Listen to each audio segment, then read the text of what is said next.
স্বৈরশাসক শেখ হাসিনার পতনের পর দেশ পুনর্গঠনের এক বড় সুযোগ তৈরি হয়েছে বলে দাবি করেছেন বিএনপি মহাসচিব মির্জা ফখরুল ইসলাম আলমগীর। এই সুযোগ কাজে লাগাতে সবাইকে ঐক্যবদ্ধ থাকারও আহ্বান জানান তিনি। শনিবার জাতীয় প্রেসক্লাবের সাংবাদিক মাহফুজ উল্লাহর মরণোত্তর ২১ পদক প্রাপ্তি উপলক্ষে আয়োজিত অনুষ্ঠানে এসব কথা বলেন তিনি।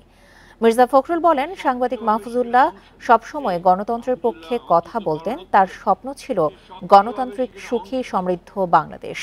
তার স্বপ্ন এখনো পুরোপুরি বাস্তবায়ন হয়নি বলেও জানান বিএনপি মহাসচিব।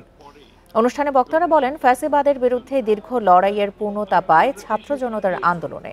হাসিনার পতনের পর এখন দেশের মানুষ ভোটের অপেক্ষায় আছে।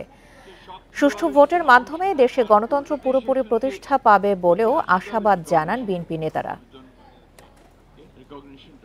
আমি ধন্যবাদ জানাচ্ছি সরকারকে। আর কোনটাতেই সে শুধু যে ঐতিহাসিকভাবে লিখে গেছে তা নয়, আজকে অত্যন্ত আশাবাদী আমরা সবাই যে সেই ফ্যাসিবাদের পরিবর্তন হয়েছে, ফ্যাসিবাদ পালিয়ে গেছে এবং সেই আন্দোলনের মধ্য দিয়ে পালিয়েছে। আজকে একটা আশার আলো সবাই আমরা দেখতে পাচ্ছি যে আবার নতুন করে বাংলাদেশকে আমরা গড়ে তুলব।